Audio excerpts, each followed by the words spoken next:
Get ready for a new episode of KP Talks Dollars and Cents. Learn financial literacy and get real-time updates on all things housing, finance, and real estate with your host, Kevin Perenio.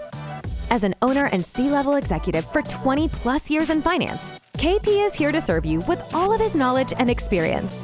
Whether you're a broker, realtor, or just interested in the economy, this is the podcast for you.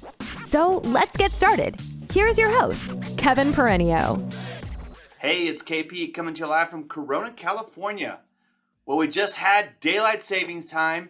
There's a total lunar eclipse, the second one of the year, but the last one until 2025, and it is midterm election day. Oh my gosh, we had the Fed speak last week, we had a jobs report, we've got CPI coming out. In addition to the elections that are going to bring certainty, there's so much going on, and I'm going to go over all of it. I'm going to talk about the Fed, I'm going to talk about price action, and I know I'm going to run out of time. And does anyone else feel like they haven't quite caught on to this daylight saving time? It's 12:30 here after midnight, and I got about an hour left to go get the full view of the lunar eclipse and get it while it's in the umbra, which is the shadow of the Earth. And, it feels like 1:30 here. So anyway, it's been crazy. All right, so let's get talking here. So the total lunar eclipse, the blood moon that is occurring right now as we speak, you've got the sun that is lined up with the Earth, and then the moon right behind it as it enters the shadow or the umbra, and it gives it that red hue. So for those of you that see me post this video, by the time we're done, you got about 60 minutes left to catch it. I think it's like 2:15, 5:15 East Coast time for you to catch the full total lunar eclipse, which my grandfather was buried in 1981. And on his funeral day, I was only like 5, but there was a solar eclipse. So the stars are aligning, things are changing. There's going to be certainty versus uncertainty. Will the House be controlled and flip over to the Republican Party? Will the Senate as well? Does it matter as long as there's gridlock in DC? And that's typically better for less regulation, which is good for business. Maybe there's less spending. I don't know if either party can claim that they own that. Obviously, there has been a lot less spending this year. We had a lot of bills last year, and that's good for inflation, which we'll talk about inflation with the CPI report that's coming out on Thursday. All right, let's talk about the Fed. Do we have a central bank pivot that's happening? Not just with the Fed, but the banks around the world. We saw Australia and England and Canada, all their central banks making moves that seem to be a little bit soft. They've been softening, not as hawkish. Now, we'll talk about the Fed and their hawkish tone last week during the Federal Open Market Committee meeting. But the Bank of England raised 75 basis points, but then delayed their actions regarding tightening for their QT measures. And remember, they also bought, which was an easing method, their version of our 30-year Treasury, their gilt, about a month ago, to help keep a pension fund from blowing up because they had run into too much leveraged debt on liabilities. Bank of Canada was supposed to raise their central bank rate by 75 bips, only did 50. And the Fed, the statement, and I have to read this to you because I don't want to mess this up. I try and memorize everything, but this is important. In determining the pace of future increases in the target range, the committee will take into account the cumulative tightening of monetary policy. That means they're going to think about what they've already done because remember, they've done a lot. They've raised rates 16-fold in the last 4 months. The lags with which monetary policy affects economic activity and inflation and economic and financial developments. Now, the statement is typically, that's the written statement that came from the Fed Open Market Committee meeting last week. That written statement is typically what they are going to do. And that's typically what bond traders look at, institutional traders look at, what all the analysts look at. Now, what we've noticed is that the Fed's rhetoric has also been a tool. And so the stock market began to rally when that statement came out. Then the Q&A session takes place where Fed Chairman Powell has to sit up there and talk and get peppered with questions, very intelligent questions from some great journalists from many different publications and outlets. And obviously, the more he talked, the more he had to be hawkish and kind of say, well, you know, I didn't want you to take the cumulative word and the lags to mean that we think enough medicine's in the system and now we're going to hold back, which is what everyone thinks when they read the statement.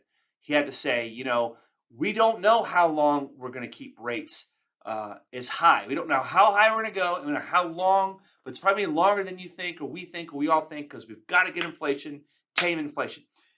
When you see a police officer, someone in uniform, you are deterred from maybe speeding, looking at your phone. If you're a violent criminal, doing something, just the mere presence of police or seeing the uniform has a power. The rhetoric of the Fed is very similar. So that tough talk then turned the stock market around and it started selling off. But what has happened since then? Well, obviously we had a jobs report come out. Earnings season's almost over. There's been some good earnings out there, but there's been some misses and there's been some guidance on future revisions down. I mean, really, about the top 15% of stocks in the stock market are about the only thing in the equity side right now at the moment, the way the current market is, being a little bit more risk off, that can outperform these 4% bonds that are out there. And so remember, I'm going to get into stocks here. I'm getting into price action. I am not a financial advisor. I am not responsible for your profits. Wait a minute. I'm not responsible for your loss. It's only your profit. Your loss is only your profits. It's late. Give me a break. So the jobs report came out. Now, I think it's important because I saw a fantastic breakdown on MBS Highway by my good friend Barry Habib over there talking about labor. Now, the headline is, hey, we had 261,000 jobs created, and it's come down since the peak, and we replaced all the jobs that were missing that were lost in the pandemic. The participation rate kind of came down a little bit, just a slight bit. Now, you would think that all those jobs increase would give the Fed the green light to then raise more because the labor market's still tight. And we had, remember, the job opening report, the JOLTS report, we went up to 10.7 million job openings. Again, tightness in the labor market, not taming the wage price inflation spiral. But the great breakdown by Barry said that there was about 450,000 birth death added, and then in the 60,000 survey component of the BLS report for the October jobs, which is really the second half of September, the first half of October, showed that about 400,000 plus jobs of the high income earners were lost on that report. And this week we saw Meta is mulling over getting rid of 87,000 jobs. We already have a hiring freeze at Amazon. Google's talking about jobs.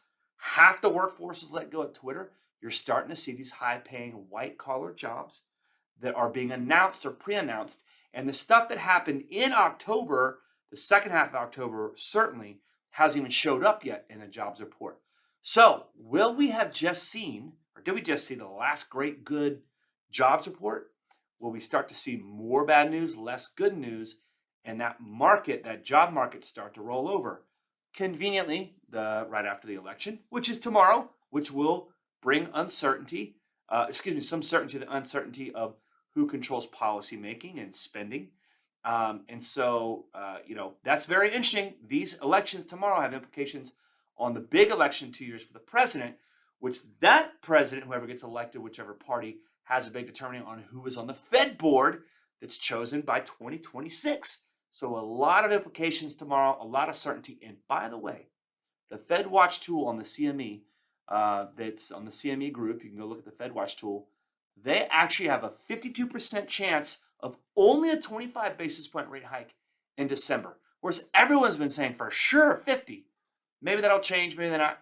But I thought that was very interesting. By the way, my community, if you're here and you're still listening, I'd love for you to subscribe to my KP Talks Dollars and Cents. I recorded my second episode last week, and later on this morning today, I'll record my third. These are educational videos, really meant for the masses, a little bit longer, 20-minute videos, but please, I'd love for you to listen, share with your teams, your communities. If you don't like getting on video, use my video and send it out there, and maybe we can help you drum up some business and talk about some of these base topics of helping us all find financial freedom and creating wealth. All right. CPI comes out later this week. Obviously, rent's a huge component of it. It's still cheaper to rent in the 25th percentile or under, according to the MBA chart of the week. But the median rent price is actually less expensive now than the median mortgage price, according to the PAPI data, the PAPI data. You can look that up. I'm not talking about the Red Sox great. I am talking about the payments information, and you can find that on mba.org. Cheers. Hey, it's KP coming to you live from Corona, California. I have so much to talk about. There's no way I'll squeeze it in, but let's get cracking. Thankfully, everyone on the East Coast there is surviving and thriving through Hurricane Nicole. I know we have a lot of presence there in South Florida, Florida coast. So I've talked to some of our people out there this morning, and A-OK. So we got a tough crowd out there. So thinking about y'all. And we got Veterans Day. So we salute all of our veterans for those that served our country. And I heard a veteran at my child's elementary school this morning. When they said, thank you for your service. He said his response is, you were worth it. I thought that was pretty cool. I was a Korean War veteran. All right, let's talk about the most positive thing to do. Let's just, before we get in the weeds and I bore you and you lose interest and all that kind of stuff, let's talk about the humongous rally in the market today. But I only have 7 of you subscribing to my channel. So down below, KP Talks Dollars and Cents, I'm going to post a link. We got our 3rd episode out. We're trying to teach financial literacy at scale. My friend Kristen Messerly put out her report on what the next generation feels. And they feel that behind mental health and anxiety, cost of living, that getting a home and getting financial literacy and learning about buying a home is probably the 3rd biggest problem that they have. And half of them don't even know where to turn. So we're going to create these videos. We're going to spread them around and teach financial literacy at scale. Okay, so let's talk about what happened in the market today. Humongous rally. The stock market rallied. Crypto rallied. Gold, silver. It was crazy. Pretty much every asset class rallied today. And the 10-year Treasury had its biggest drop in yield. Price went up, so it rallied up, but the yield came down. 28 basis point change today, I believe. Don't quote me on that. It's one of the biggest rallies we've had in a while. So, but the dollar is the only thing that didn't rally. The strength of the dollar index actually came down. It's the only thing that rolled over today in this huge market rally across all asset classes. And that's actually a good thing for many stocks, multinational companies, the FANG group, right? Apple, they sell their iPhones all over the world. But 4 of those FANG stocks, Amazon, Google, Alphabet, Microsoft, and Meta, the 4 of them last week, just those 4, lost $660 billion of market cap in a week, which is crazy. It kind of dwarfs the $16 billion FTX crypto exchange that went down this week due to the way that they compound their coins, and could be some potential fraud there. So we'll see what comes out. But the point is, those multinational companies that lost that market cap last week, when the dollar weakens, it makes it easier for foreign countries around the world to buy our goods for our multinational companies, like those 4. So pretty much everything rallied today, almost. Including those companies. So I don't know how much their market cap they got back, but the S&P alone went up 5% just today. So hope you put your call bets on yesterday. By the way, I'm not a financial advisor. I'm not responsible for your losses, only your profits. It was a great rally today, and mortgage interest rates rallied too. Now, let's calm down. I know I'm being passionate. I know I talk about EQ and emotional quotient and emotional intelligence and mindset. And yes, I'm excited that today was positive. But let's dial it back, okay? Let's dial it back for a second. Things don't go up or down in a straight line. This is a glimpse of what the future can hold as inflation comes down. Today was a great rally. There were 200 basis points that came down in the mortgage-backed securities and price improvement. Rate sheets improved anywhere from 0.5 point to 0.625, almost 3/4 on certain note rates and coupons today, one day. All right. So we're going to watch that Freddie Mac average rate next week when it gets published and see where it ultimately lands. Now, things could get worse from here. They could get even better. I don't really know. Some people are saying we're still in a bear market. So The stock market rallying is a technical rally. A lot of people were very bearish coming into this CPI print today, the consumer price index number that came out, which came in a little less hot, right? So we thought there would be an increase, and there wasn't as big of an increase. And we're going to dive into the numbers there and talk about some of that. Get really technical there, but it was not as hot. And so the talk of peak inflation, the talk of prices rolling over, getting better, coming down, that might make the Fed say, okay, we don't have to keep hammering and raising the rates, which could break the economy, crush demand, throw us into a recession.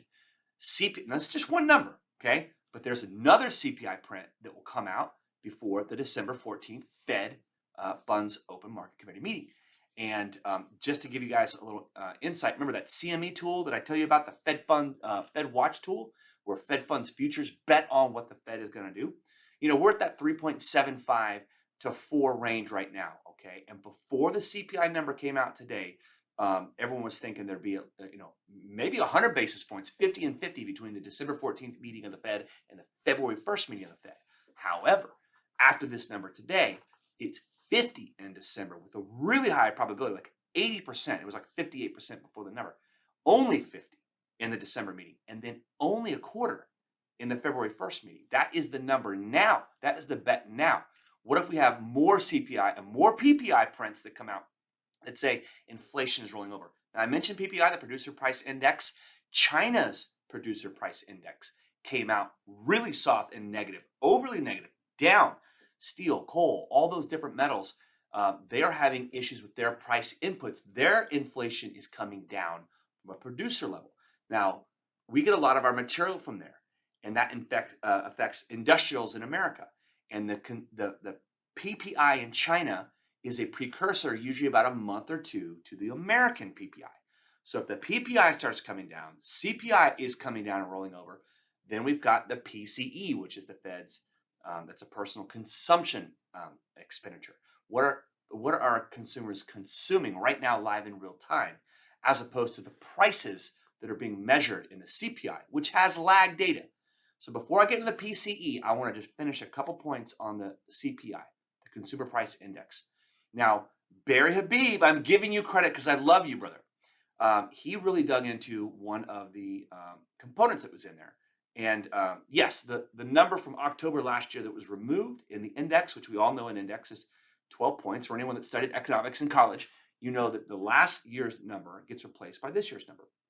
And there are many components that go into that: shelter, lodging, shelter, rent, and owner's equivalent rent. The shelter number that Barry was talking about in the MBS Highway update talked about a very volatile and erratic number called lodging. And so I'm giving him a ton of credit. But I'm going to add to that. It was a very high volatile number that added. He said it could have actually been even a tenth less in that core reading. The core reading only went up by 0.3, bringing the core CPI for this month to just 6.3%. But if that shelter number, that out-of-town expense lodging under the shelter component wasn't so erratic that he pointed out, it might have been down a full 0.1, a full tenth, bringing us down to 6.2%. But I'm going to add a couple more things. I read an article before it came out. Health insurance, which is about 0.8%, which makes up over the year 0.65% into this number. Health insurance, the way it's done, is based on not the prices that we pay, like eggs and cars and all that kind of stuff for rent. It's actually based on the profitability of insurance companies. Insurance companies made a ton during the pandemic because people could go get surgeries and have all this big expensive stuff. And so they made a lot of money in 20 and 21. But now that people are going back and getting their surgeries and all their stuff done, it's more expensive for us. We know that. But insurance companies are making less money. And so that shows in the CPI print that there's actually deflation when we know the prices we pay are actually going up. So a lot of little quirky stuff like that going on. But wait, there's more. I'll add even another one. So rent and owner's equivalent rent, we know has been coming down. Professor Jeremy Siegel, economics professor at Wharton School of Business, he's been hammering. We know the home price index has been coming down since May. $1.3 trillion in equity was stripped out of our pockets in Q3 alone because of the home price index and that depreciation coming down. And we know that's a huge component. And the information inside the CPI is a lag of 6 months. But we all know, and so do the bond markets. They know that rent and owner's equivalent rent has been coming down. So look, people listing and people looking for homes at 5.5% rate is a really important rate. Look at Mike Simonson's Altos research data. I heard a really cool thing he put out yesterday. If rates continue to come down, we continue to see days like we did today, whew, boy, we'll be out of this mess before you know it. Have a great weekend. Cheers. You've been listening to KP Talks Dollars and Cents, a top-rated show for those who want to learn about the economy and mortgage environment. Tune in each week for more episodes, and please leave us a 5-star review on Apple Podcasts and Spotify.